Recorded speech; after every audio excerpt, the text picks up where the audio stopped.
Сотни метров труб каждый год. В арктическом Устьянском районе коммунальщики расширяют тепловые сети. На строительство и реконструкцию объектов теплоснабжения в этом сезоне было выделено свыше 300 миллионов рублей. Ожидается, что объемы следующего года будут не меньшими. Для нас это Устьянск, это самая перспектива. Закончим ремонт и проведем в Усть-Куйде. Ну и вот 2017 год это будет больше направлен на казачье приведение сетей в порядок. Одновременно мы начнем подготовку это для села Томат, что мы будем готовиться. В 2018 году новую модульную котельную мы должны будем поставить для Томата. Несмотря на наступление календарной весны, пиковые нагрузки для котельных Заполярья еще не закончились. Значения термометра здесь до сих пор часто опускаются ниже 40 градусов. Специалисты работают в режиме повышенной готовности. Любого звонка, в общем-то, как предохраняется, боится, потому что морозы стоят всегда за 50.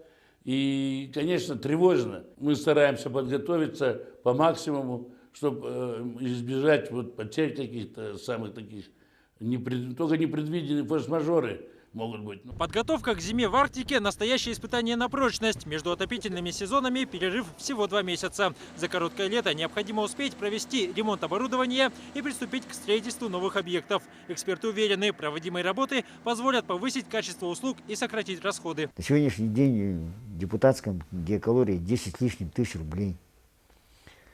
Соответственно, холодная и горячая вода тоже соответственно. Вот. И население это платит, у нас получается где-то в пределах, не более 15% от себестоимости по тепловой энергии. Десятки частных домов Устьянского района в прошлом году подключились к центральному отоплению. В планах у коммунальщиков значительно увеличить этот показатель. В текущем году мы построим котельную в Устьянске. Дальше наше движение это Каир.